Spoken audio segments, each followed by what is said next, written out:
बड़ा आसान सा क्वेश्चन है। यहाँ पे एक पेंडुलम बॉब है m मास का, यहाँ पे भी m मास का बॉब है। इसको 60 डिग्री से छोड़ा जाता है और ये इससे कोलाइड करता है धड़ाम करके, और जो कोलिजन होता है वो इलास्टिक होता है। इसका मतलब जितनी स्पीड से a वाला b के साथ कोलाइड करेगा उतनी स्पीड b रिसीव कर लेगा। b भाग के जाता है आगे और just vertical circular motion complete करता है, मतलब यहाँ पहुँच जाता है। यहाँ तभी पहुँचेगा जब यहाँ तक पहुँचेगा। यहाँ तक पहुँच लिया तो इधर पहुँच ही जाएगा। तो हमको टॉप पोजीशन पे पहुँचाना है। तो टॉप पोजीशन पे पहुँचने के लिए उसकी यहाँ पे जो स्पीड होनी चाहिए वो कितनी होनी चाहिए? √5 g r। ये सर्कुलर मोशन में पढ़ते हैं, ठीक है ना। यहाँ पे √5 g r होनी चाहिए।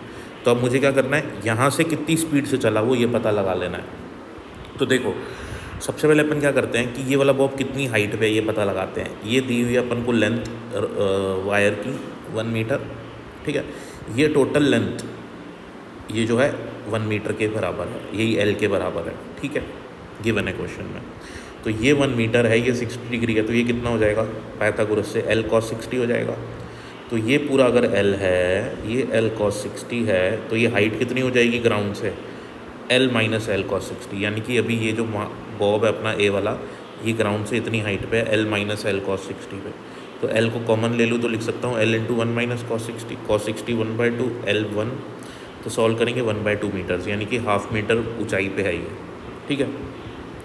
अब जबकि नीचे आएगा A वाला बॉब, इधर आएगा, तो A वाले बॉब की स्पीड कितनी होगी वो निकालने के लिए हम कंजर्वेशन ऑफ एनर्जी लगा लेते हैं। भाई टोटल एनर्जी यहाँ पे जितनी है उसकी इस इनिशियल पोजीशन पे उतनी ही फाइनल पे होगी ना, क्योंकि एनर्जी का लॉस नहीं हो रहा है। तो यहाँ पे इसको रिलीज़ किया जा रहा है, तो काइनेटिक एनर्जी है नहीं, यहाँ पे सिर्फ पोटेंशियल एनर्जी है। कितनी हाइट पे है? mgh हाइट पे है, काइनेटिक है नहीं।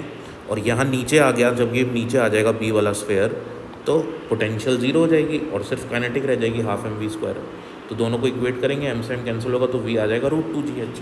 अब कितनी हाइट से फेंका हो तो हम निकाल चुके हैं, 1/2 मीटर्स।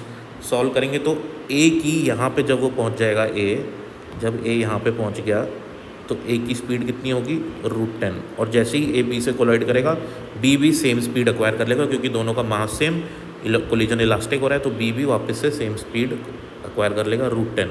अब b भागेगा √10 मीटर पर सेकेंड से, यहाँ पे पहुँचेगा √10 से, है ना। और ये जो स्पीड होनी चाहिए √10, ये यहाँ तक पहुँचने के लिए ये √10 किसके बराबर होनी चाहिए? √5 g r के। ये बेसिक कॉन्सेप्ट है। So now AB collides elastically, B has the same speed as that of A after collision, to just complete the vertical circular motion necessary speed is √5 g r। तो हम √10 को √5 g r से multiply equate कर देंगे, root cancel हो गया, तो 5 g r बराबर 10 आ गया, G की वैल्यू 10 डाल दी, R 1/5 आ गया, ख़त्म हो गया क्वेश्चन। राम राम।